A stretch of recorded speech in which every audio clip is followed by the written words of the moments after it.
Alors, moi je partirais très brièvement du contexte économique mondial. Il y a une grave crise économique mondiale, comme nous le savons, que j'avais annoncée en 2002, à une époque où ça paraissait baroque.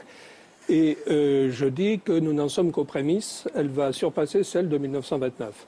Nous assistons maintenant bientôt à la faillite des États. À partir de là, quand on dit crise économique, on dit guerre. La crise de 1929, elle a accouché du nazisme et de la Deuxième Guerre mondiale.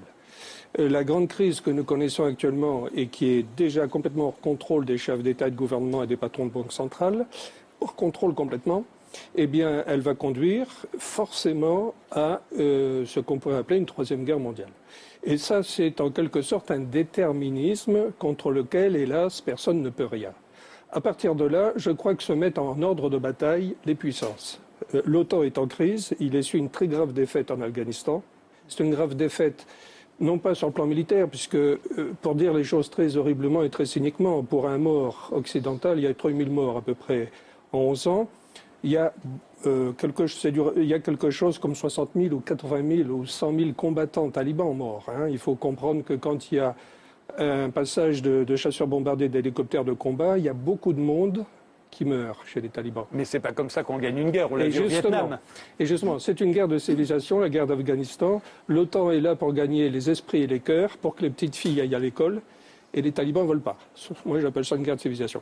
Et alors, ce clivage civilisationnel ne peut être qu'exacerbé par la crise économique mondiale. Pourquoi? Parce qu'une crise économique mondiale, quand elle atteint un paroxysme, c'est un cauchemar collectif. C'est des famines collectives, c'est un désespoir collectif. À partir de là, les esprits se surchauffent et c'est alors le surgissement de l'irrationnel dans la vie politique mondiale. On l'a vu avec le nazisme dans les années 30, c'était le surgissement absolu de l'irrationnel sous l'aspect le plus effrayant. Et hélas, on va revoir des phénomènes analogues sous des formes d'aujourd'hui. Je crois qu'il y aura beaucoup de formes religieuses dans l'exacerbation des fanatismes des prochaines années. Pardon de vous interrompre, mais y compris chez nous. Y compris chez nous, oui, bien sûr. Pas seulement partout, les autres. Non, il y a toutes sortes de radicalismes religieux qui se développent dans le monde, on le voit bien. Et nous allons avoir donc forcément des grandes confrontations. La question, c'est dans quel camp la Russie sera-t-elle? Parce qu'en effet, la Russie, pour l'instant, elle est plutôt très proche de la Chine et de l'islam. La Russie appartient à l'Organisation de coopération de Shanghai. Elle met en commun des moyens militaires, économiques, financiers, etc. avec les Chinois. Et la Russie de Poutine cultive un sentiment anti-occidental que l'on retrouve assez largement dans une partie de la population russe.